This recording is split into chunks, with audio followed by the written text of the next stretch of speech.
तो hello candidates, कैसे हैं आप सब। उम्मीद करता हूं बहुत अच्छे होंगे और दुआ करता हूं कि हमेशा अच्छे रहें। तो मैं शशांक स्वागत करता हूं आपका अपने चैनल ग्रो ज्ञान विद शशांक में। तो आज एक मैं आपके लिए बहुत शानदार वैकेंसी लेकर आया हूं जिसकी सैलरी बहुत बहुत ज़्यादा होती है, लेकिन इसका कंपटीशन उतना ही मुश्किल होता है और क्वालिफिकेशन भी उतनी ही ज़्यादा मांगी जाती है। तो कौन सा डिपार्टमेंट होगा, क्या वैकेंसी होगी, कितनी वैकेंसियां होंगी, कब क्या कैसे एग्जाम कब होगा, कैसे फॉर्म फिल करना है, कहां पे फिल करना है, ये सब जानकारी जानेंगे हम आज की वीडियो में। तो वीडियो शुरू करने से पहले जो कैंडिडेट्स आज हमसे नए जुड़े हैं वो चैनल को कर दीजिए सब्सक्राइब, बेल आइकन को कर दीजिए पुश, जिससे कि आने वाली हर एक वीडियो का नोटिफिकेशन सबसे पहले आपको मिल सके, क्योंकि यहीं पर मिलेगी कम एजुकेशन से लेकर ज्यादा एजुकेशन तक की जॉब, या फिर संविदा की जॉब हो, गवर्नमेंट की जॉब हो। तो इन सभी जॉब्स के लिए और स्टडी के लिए बने रहिए हमारे साथ। तो चलिए बात करते हैं आज की जो वैकेंसियां हैं उनकी। तो जो ये डिपार्टमेंट है वो है आपका LIC यानी life insurance corporation of India. जाना माना नाम है, सभी जाने पहचाने, जानते ही हो, हर बार सुनते भी हो कि LIC का बीमा है, LIC का बीमा है। तो LIC ने ही ADO के लिए वैकेंसी निकाली है, अप्रेंटिस डेवलपमेंट ऑफिसर।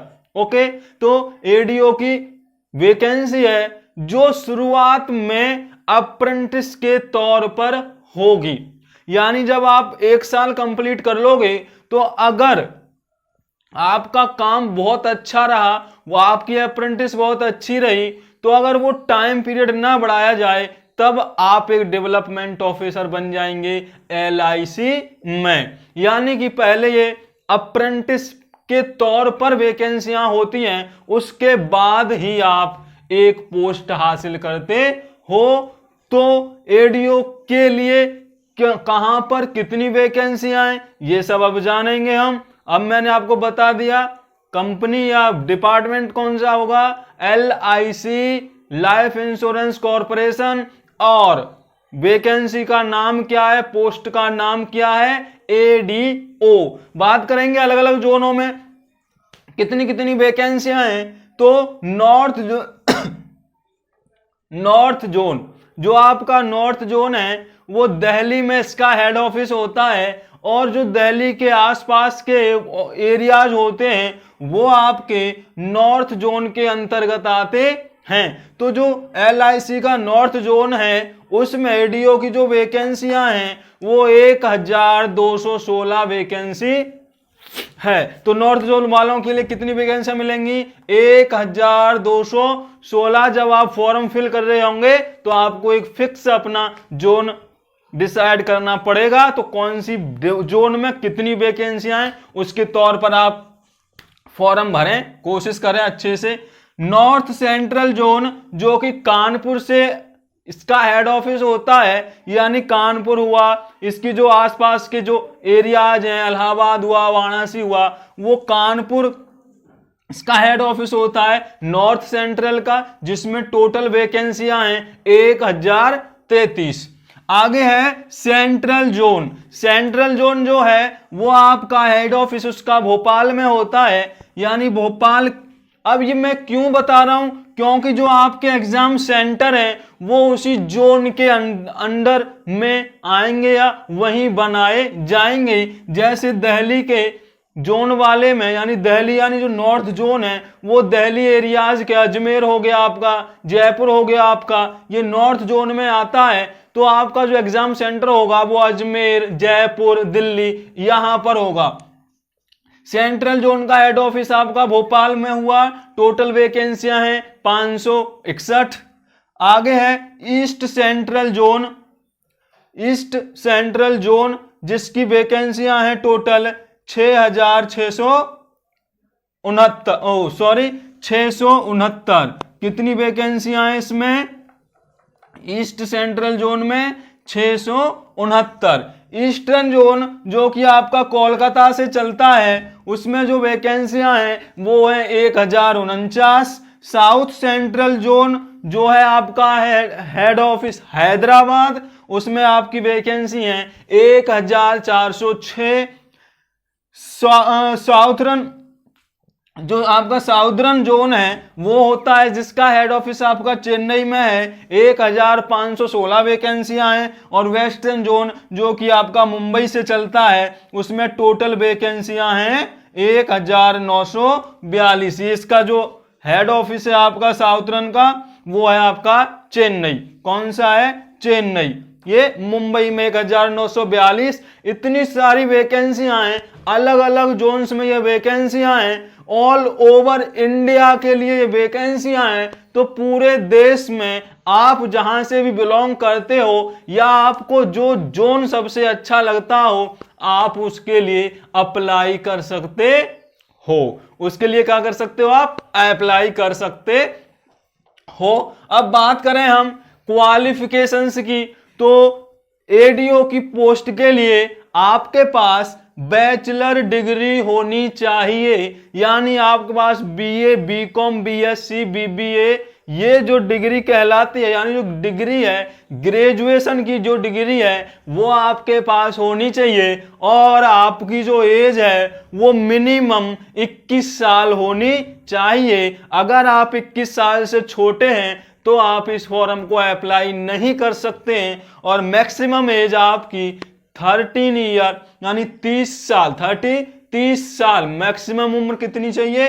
30 साल। लेकिन इसमें आप जानते हो ओबीसी और एससी एसटी के लिए, ओबीसी के लिए 3 साल है, एससी एसटी के लिए 5 साल का इसमें रिजर्वेशन के तौर पर छूट दी जाती है। लेकिन मिनिमम एज में कोई भी छूट नहीं है, आपको 21 साल का होना ही चाहिए। और आपकी उम्र अगर आप जनरल कैटेगरी से बिलोंग करते हैं तो 30 साल से अधिक नहीं होनी चाहिए।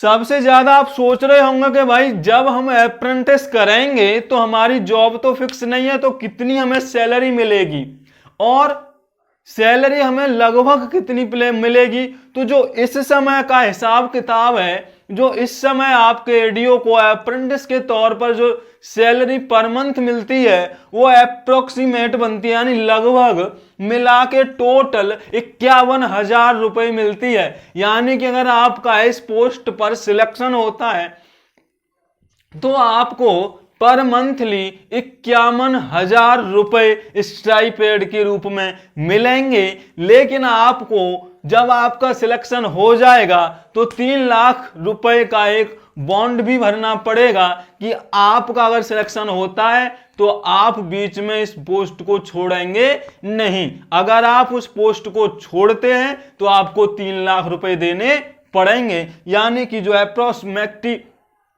अप्रोक्सीमेट जो आपकी सैलरी है या स्टाइपेंड अप्रेंटिस के तौर पर जो आपको मिलेगा वो लगभग 51,000 रुपए मिलेगा। जब इतनी बड़ी सैलरी है तो कंपटीशन आप समझ सकते हो कितना मुश्किल होने वाला है। अब पोस्ट के लिए एग्जाम फॉर्म भरना पड़ेगा, यानी कब से? 21 जनवरी से यानी स्टार्ट हो चुका है। आज 22 जनवरी है, कल से आपके एग्जाम फॉर्म जो इसका फॉर्म है वो अप्लाई आप कर सकते हैं, यानी एक दिन पहले से। और कब तक करना है? 10 फरवरी तक। तो जो फॉर्म फिल करने की डेट है वो है 21 जनवरी से 10 फरवरी। जब आप फॉर्म फिल कर देंगे तो आप सोच रहे होंगे कि भाई एग्जाम डेट क्या होगी? तो इसके आपके 2 पेपर होने हैं, एक पहला पेपर और एक मेंस पेपर। जो प्राइमरी पेपर है वो केवल एक क्वालिफाई के तौर पर आपसे लिया जाएगा, जिससे कि जो संख्या है वो कम हो सके, कैंडिडेट्सों की जो संख्या है वो कम हो सके। तो जो पहला पेपर है आपका प्राइमरी जो पेपर है उसकी जो एग्जाम डेट है वो 12 मार्च 2023 है। यानी एडीओ की आपको एग्जाम डेट पहले से ही आपको पता है, फॉर्म भरते समय ही आपको पता है कि जो एग्जाम डेट है इसकी वो 12 मार्च है। अगर आप इसमें क्वालिफाई कर जाएंगे तो आपका एक मेंस पेपर होगा और मेंस पेपर की जो डेट है वो 8 अप्रैल 2023 है। उसके बाद आप इंटरव्यू फेस करेंगे और तब आपको मिलेगी एडीओ की पोस्ट अप्रेंटिसशिप के तौर पर, जो होगी 1 साल की। या अगर आप उसका बाई चांस समय बढ़ता है तो मैक्सिमम ये अप्रेंटिस 2 साल की हो सकती है। तो इतनी सारी वैकेंसियां हैं, एग्जाम डेट आपके पास क्लियर है, क्या क्वालिफिकेशंस चाहिए, कब से फॉर्म अप्लाई कर सकते हैं और अप्रोक्सीमेट कितना स्टाइपेंड मिलेगा आपको एडीओ के तौर पर, यह सब आपने जान लिया है तो आपकी मेहनत पर आपको भरोसा है। अगर आपके पास बैचलर डिग्री है और ये एज वाला कैटेगरी आप पूरा करते हो, फिजिकल भी इसमें होता है, फिजिकल स्टैंडर्ड का भी ध्यान रखना, फिजिकली बहुत अच्छे होने चाहिए, तो आप इस फॉर्म के लिए जरूर अप्लाई कीजिएगा, मेहनत कीजिएगा। और अगर आपकी मेहनत पर आपको भरोसा है तो आपका सिलेक्शन इसमें हो जाएगा। हमारी शुभकामनाएं आपके साथ हैं और उम्मीद करते हैं कि आप इतनी मेहनत कर चुके हो कि आप इस पोस्ट के लिए दावेदारी दे सको। तो LIC कंपनी होगी, एडीओ की पोस्ट होगी, लगभग 9000 से ऊपर वैकेंसियां हैं, बैचलर डिग्री चाहिए, ये सारी चीजें अब आपकी समझ में आ गई होंगी। अगर अभी आपको कोई डाउट है किसी भी चीज में, कोई मुश्किल है तो कमेंट कीजिएगा, कोई भी दिक्कत है तो कमेंट कीजिएगा, आपकी दिक्कत को कैसे न कैसे भी दूर किया जाएगा। और अगर वीडियो पसंद आ जाए तो लाइक कीजिएगा। और हाँ, जो भी दोस्त आपके ग्रेजुएशन लेवल के हैं और किसी जगह पर तैयारी कर रहे हैं और जॉब करना चाहते हैं, जॉब सर्च कर रहे हैं, तो ये वीडियो उनके लिए जरूर भेजिएगा, यानी वीडियो को शेयर जरूर कीजिएगा। और अगर आप भी किसी जॉब के लिए सर्च कर रहे हैं तो बने रहिएगा हमारे साथ, हमारे चैनल पर, और चैनल को कर दीजिएगा सब्सक्राइब। तो मिलेंगे नई वीडियो में नई वैकेंसी के साथ, बने रहिएगा हमारे साथ, हमारे चैनल ग्रो ज्ञान विद शशांक में।